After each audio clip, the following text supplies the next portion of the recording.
Hello YouTube and Game of Thrones fans. As Season 6 is fast approaching, many fan theories have focused on the return of the show's most recently fallen hero, Jon Snow. In fact, my most recent video, which may have brought you here, detailed why Jon Snow would be back and how his possible Targaryen lineage might play a role in it. But in this video I'm going to examine another key character of the show and explain how symbolism and foreshadowing in the show has made me realize there might be more to their backstory and future than the show is letting on. That character is Tyrion Lannister. Throughout the show we have seen Tyrion struggle to find his place in his family, as his father and sister have constantly displayed their hatred for Tyrion. And since his murder of his father, Tyrion now resides in Essos, serving as an advisor to Daenerys Targaryen. But what does Tyrion expect to accomplish with her, and why has the series united these two characters?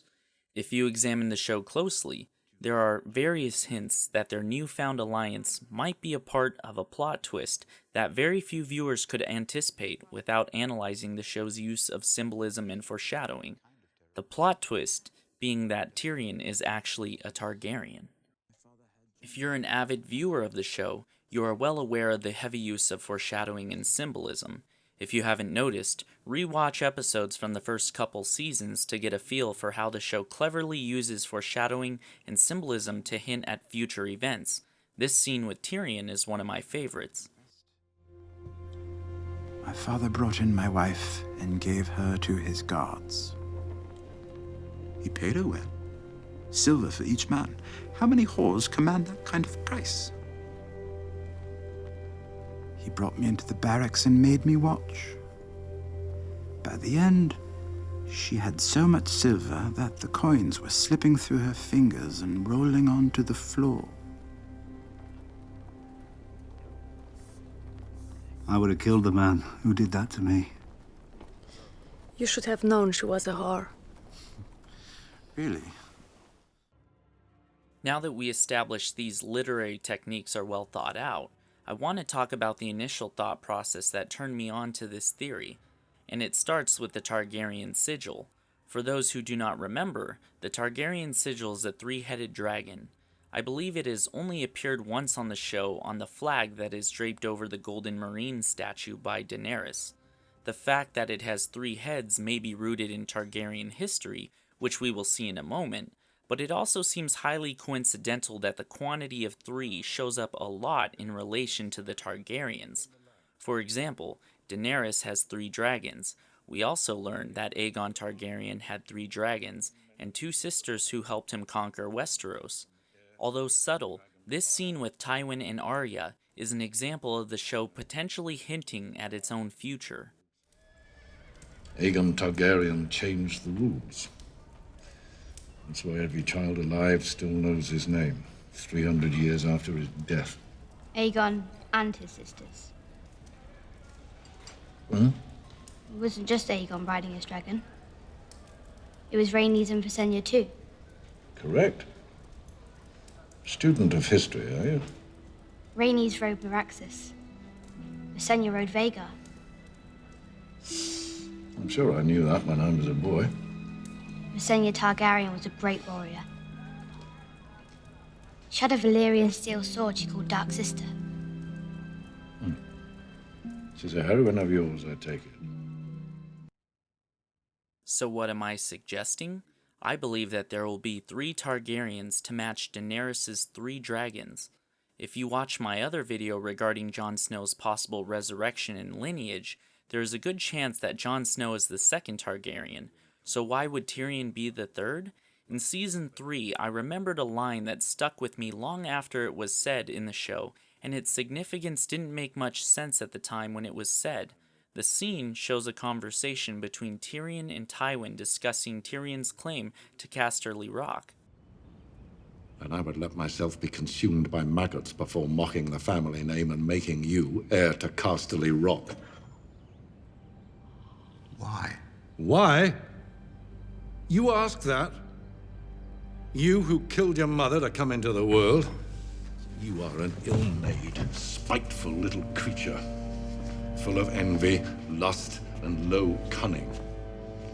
Men's laws give you the right to bear my name and display my colors, since I cannot prove that you are not mine.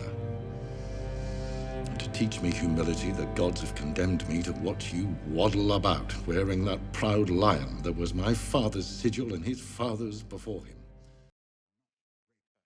Now, it can be said that Tywin was speaking figuratively on that occasion, but why would Tywin state he cannot prove Tyrion is not his child?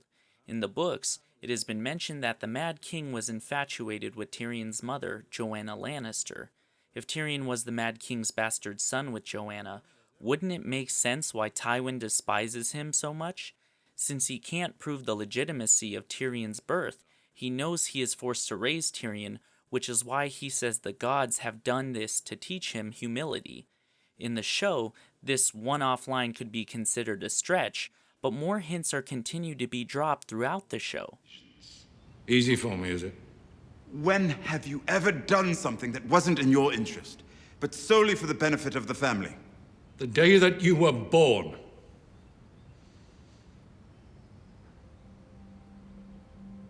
I wanted to carry you into the sea and let the waves wash you away.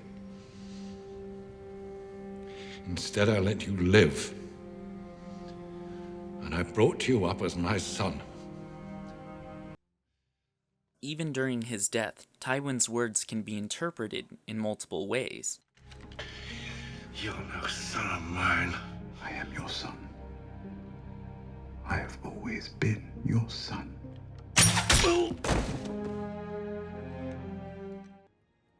But is this enough evidence to convince everyone?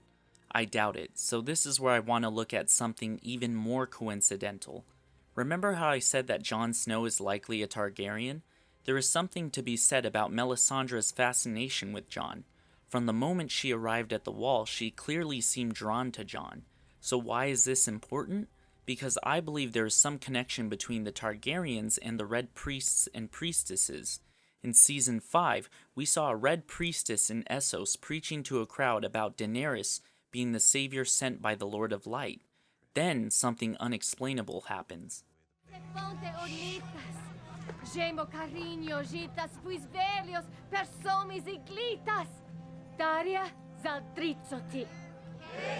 We're going to meet the Savior. You should have told me. Who doesn't want to meet the Savior?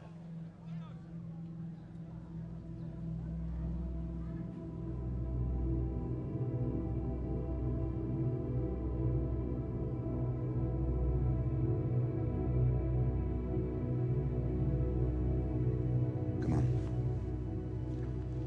Let's find a brothel. Without explanation, she turns her attention to Tyrion like she has sensed something. I believe she sensed his Targaryen bloodlines the same way that Melisandre was drawn to Jon. Somehow I believe there is a link to the Red Priestesses and the Targaryens. Is it just a coincidence that they speak Valyrian, the native tongue of Valyria, which is the original home of the Targaryens? Which is why Daenerys also speaks Valyrian? I don't think it's too far-fetched to say that there is some sort of connection that the show is hinting at. I'm sure we will find out that connection soon, but until then, we can only speculate what will happen from here. So you still might be wondering why Tyrion being a Targaryen is important. Well, now that we have seen Daenerys ride one dragon, it's possible that Jon and Tyrion might be the remaining two dragon riders. As I mentioned in my Jon Snow video, I ultimately expect the three of them to unite. Since Tyrion has already been united with Daenerys, I expect his Targaryen roots will somehow be revealed in the future. Maybe Varys knows something about the Mad King's relationship with Joanna, the same way Baelish knew something about Lyanna and Rhaegar. To further the Tyrion as a dragon rider theory, the scene where he first sees a dragon might have been a foreshadowing event.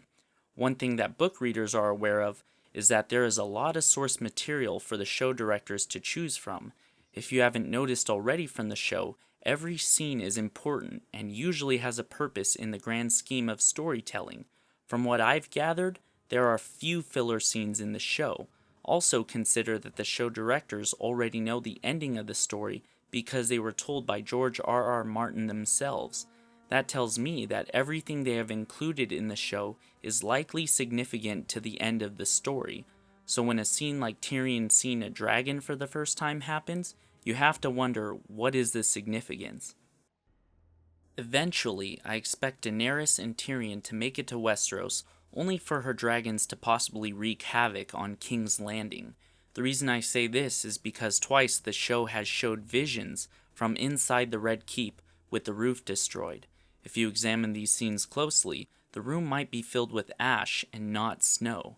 Also, Bran's vision of a dragon flying over King's Landing might be an indicator as well.